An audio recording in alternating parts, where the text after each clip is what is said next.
तो दोस्तों मैट्रिक 2025 का फाइनल एडमिट कार्ड जारी हो चुका है और इसके साथ ही बहुत सारे इंस्ट्रक्शन भी जारी हुए हैं जो मैट्रिक वालों पर भी लागू होगा और इंटर वालों पर भी लागू होगा। इंस्ट्रक्शन क्या है, क्योंकि इन इंस्ट्रक्शंस को अगर आप फॉलो नहीं करते हैं तो बहुत सारी दिक्कतें हो सकती हैं आपको आगे, इसलिए एक एक बात को बहुत ध्यान से आपको समझ लेना है कि आखिर क्या क्या इंस्ट्रक्शन दिया गया। देखिए, सबसे पहली बात तो ये कहा गया कि भाई वही सेम बात जो मैंने कई बार आपको कहा है कि ये अगर कोई बच्चा अगर सेंटअप एग्जाम में फेल है या एब्सेंट है तो उसके लिए यह जो प्रवेश पत्र है, एडमिट कार्ड है, मान्य नहीं है। जो रूल यहां पर मैं दिखाने जा रहा हूं आपको वो सब मैट्रिक इंटर दोनों पे लागू होगा, सिर्फ एक रूल को छोड़ करके। ठीक है, तो अब यहां पर समझ लीजिए कि इस प्रवेश पत्र के साथ, इस एडमिट कार्ड के साथ बच्चे को जो है ना एक फोटो युक्त पहचान पत्र भी लेके जाना होगा अपने सेंटर पर।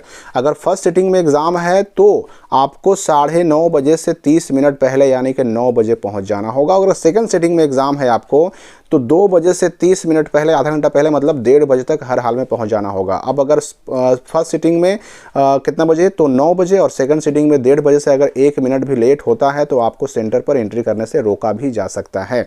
यहाँ पर एक इंस्ट्रक्शन और समझ लीजिए कि मैट्रिक की परीक्षा में जूता मोजा पहनकर जाना बिल्कुल मना है। और यही नहीं, calculator, mobile phone, Bluetooth, earphone, कोई भी इलेक्ट्रॉनिक सामान, गैजेट लाना बिल्कुल मना है। यानी स्पष्ट कह दिया गया कि परीक्षार्थी को परीक्षा भवन में प्रवेश पत्र यानी एडमिट कार्ड और पेन के अलावा कुछ भी नहीं ले जाना है, कुछ भी नहीं। सिर्फ एडमिट कार्ड और सिर्फ एक कलम, 1 या 2 कलम, उससे कोई दिक्कत नहीं है, 2-3 भी हो सकता है, लेकिन पेन और एडमिट कार्ड के अलावा कुछ नहीं ले जाना है। कुछ नहीं मतलब कुछ नहीं। अब आप जो सवाल करते हैं कि चाबी लेके जा सकते हैं कि नहीं, पैसे लेके जा सकते हैं कि नहीं, खाना लेके जा सकते हैं कि नहीं, सादा कागज़ रफ करने के लिए लेके जा सकते हैं कि नहीं, तो सारी चीज़ों पर रोक है। सेंटर अलाउ कर दे अलग बात है, लेकिन रोक होता है। आगे आप समझिए, देखिए फिर एक कहा जा रहा है कि आपको हर विषय की परीक्षा के लिए एक OMR मिलेगा और फिर एक आंसर शीट यानी उत्तर पुस्तिका कॉपी मिलेगी जिस पर परीक्षार्थियों का विवरण अंकित रहेगा, यानी उनका photo, details, roll number, roll code, subject, date सब कुछ छपा रहेगा।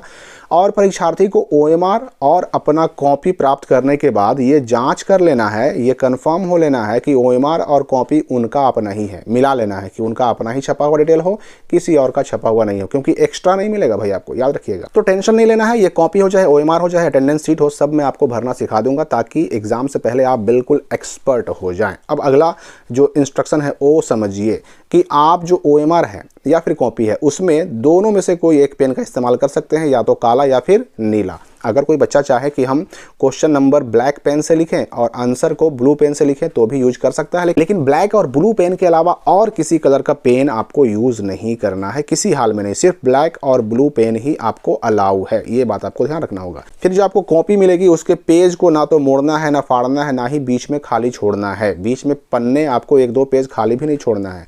और प्रश्न पत्र में दी हुई संख्या के अनुसार अपने उत्तरों की संख्या लिखेंगे, यानी उत्तर नंबर 1, उत्तर नंबर 2, ये सब आपको प्रश्न के हिसाब से ही लिखना होगा। और यही नहीं, अगर मान लेते हैं कॉपी में लास्ट में अगर पेज बच गया, अगर आधे पेज तक हमारा आंसर हुआ, मान लीजिए यहाँ तक आंसर हुआ, नीचे पेज खाली है, तो एक लाइन ऐसे खींच देना, या तो ऐसे खींच दीजिए या फिर ऐसे खींच दीजिए, लेकिन नीचे आपको एक लाइन खींच देना होगा। साथ ही साथ अगर आपको रफ करना हो कहीं पर तो अपने कॉपी के लास्ट पेज पर रफ कर सकते हैं, लेकिन जब पूरा आपका लिखा हुआ हो जाए तो उस रफ को क्रॉस कर देना है, यानी एक बार ऐसे काट कूट कर देना है। रफ उसी में करना है, अलग से सादा पन्ना लेके जाने का कोई जो है ना छूट नहीं होता। हाँ, सेंटर अलाउ कर दे अलग बात है, मैंने पहले ही कहा आपको। इसके बाद देखिए यहाँ पे कहा जा रहा है कि आपको उपस्थिति पत्रक A और B में उपस्थिति भी बनाना है, अपना सब कुछ डिटेल भी भरना है। और ये उपस्थिति पत्रक यानी अटेंडेंस शीट कैसा होता है, कैसे अटेंडेंस बनाना होता है, ये सारी चीज़ें भी मैं आपको सिखाऊंगा, लाइव आपको भर के बताऊंगा।